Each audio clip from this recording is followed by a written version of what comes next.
Dari robot anjing senilai 3 miliar rupiah yang dipamerkan dalam sebuah perayaan di Indonesia, hingga 500 robot humanoid yang dipamerkan di Olympic Park, Beijing, China beberapa hari ini.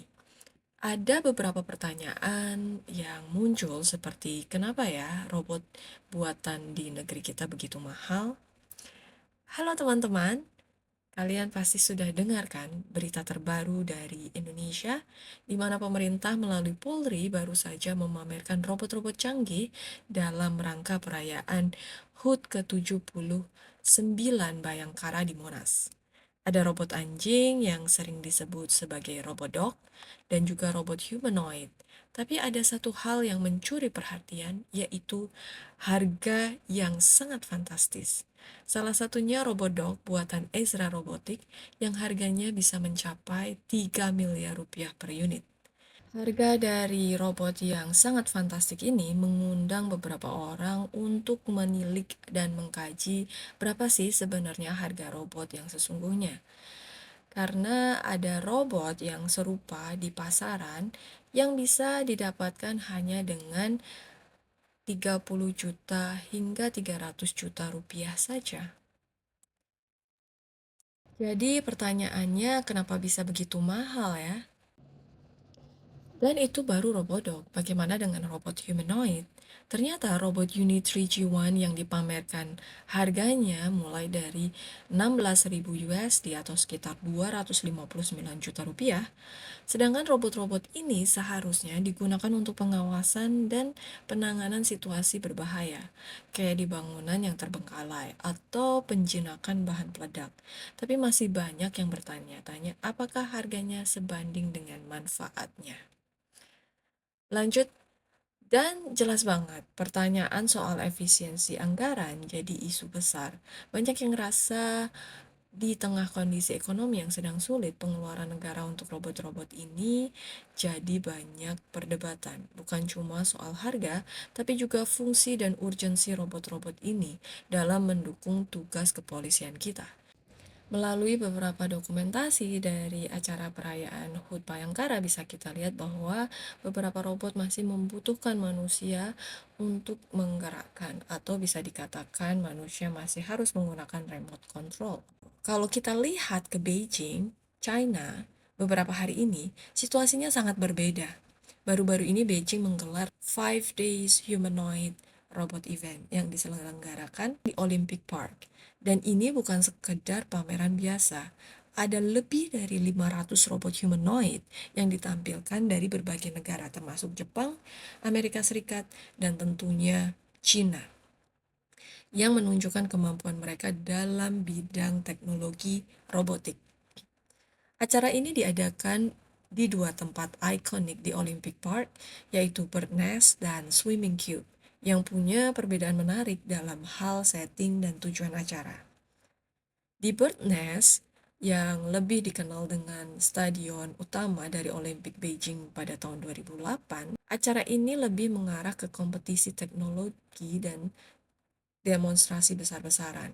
Di sini, para peserta dari berbagai negara, termasuk Cina, Jepang, Amerika Serikat, dan Eropa, menunjukkan robot mereka dalam berbagai kategori, mulai dari robot humanoid yang bisa melakukan tarian, berbicara, melakukan aktivitas sehari-hari sebagaimana manusia dan binatang, hingga berinteraksi dengan penonton atau manusia lainnya. Fitur-fitur canggih seperti kemampuan robot untuk mengganti baterai sendiri yang merupakan keunggulan utama pada pameran kali ini dari beberapa perusahaan dan industri robotik di China berjalan dengan stabil dan berfungsi dalam lingkungan yang sangat kompleks. Semuanya dipamerkan di 5 hari event di China. Ini adalah panggung besar untuk menunjukkan kemampuan industri robotik global. Namun, acara di Swimming Cube yang dulunya digunakan untuk kompetisi renang pada Olimpik atau Olympiad punya fokus yang berbeda. Di sini lebih banyak ditampilkan aplikasi praktis dari teknologi robot humanoid, terutama dalam hal penggunaan robot untuk sektor industri. Di swimming queue, para pengunjung bisa melihat robot humanoid yang tidak hanya bergerak dan berinteraksi, tapi juga melakukan tugas yang lebih praktis, seperti mengangkat barang, melakukan inspeksi di tempat berbahaya, dan berkolaborasi dengan manusia di lini produksi industri. Jadi di Beijing kita melihat dua sisi dari dunia robot, dari kompetisi inovasi dan aplikasi praktis yang sudah siap digunakan dalam kehidupan sehari-hari dan dunia industri. Bahkan beberapa robot menunjukkan kemampuan secara mandiri untuk mengganti baterainya sendiri. Semua robot ini bukan hanya untuk pamer, tapi sudah masuk pada tahap produksi massal dan penggunaan nyata di berbagai sektor.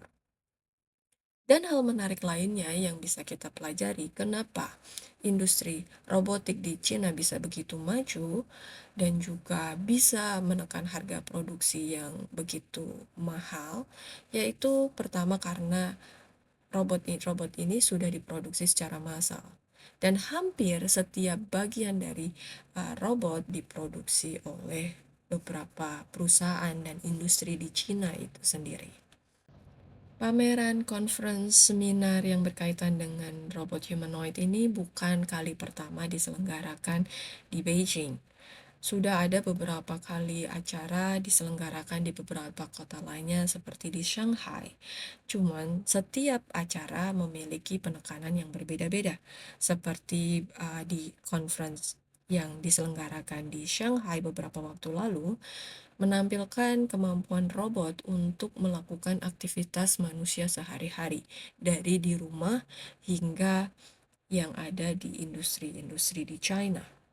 Sedangkan untuk acara 5 hari di Beijing kali ini penekanannya pada kompetisi robot, di mana dipilihnya Olympic Park serta dua iconic building untuk menunjukkan kemampuan robot-robot dalam berkompetisi, dari kompetisi atletik hingga olahraga lainnya seperti lari jarak pendek, jarak jauh, kemudian soccer, football atau sepak bola, serta beberapa olahraga lainnya. Acara ini juga dibuka dengan kemampuan robot dalam melakukan hal-hal yang berkaitan dengan art seperti bermain musik, bernyanyi, serta melakukan aktivitas kesenian yang khas di Cina lainnya, seperti salah satunya adalah Tai Chi. Jadi di sini kita melihat perbedaan yang tajam. Di Beijing, kita sudah berinovasi dan memproduksi robot dalam skala besar, sementara di Indonesia kita masih sibuk memperdebatkan harga robot yang bisa dibilang lebih mahal daripada harga robot di pasaran.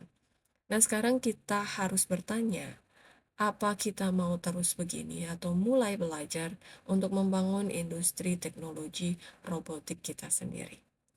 Dan juga jangan sampai seperti beberapa kasus sebelumnya di mana kita overclaim. Kita mengatakan bahwa itu produksi dalam negeri dan sesungguhnya itu hanya kita rakit saja di dalam negeri. Dan akhir kata, teknologi itu dibangun, bukan dibeli. Untuk acara 5D Robot Humanoid bisa teman-teman saksikan melalui channel YouTube, di mana beberapa media di Cina membagikan keseluruhan acara secara live. Semoga video ini bisa memberikan sedikit manfaat untuk kita semua untuk terus berusaha, bersemangat, dan memberikan yang terbaik untuk kehidupan.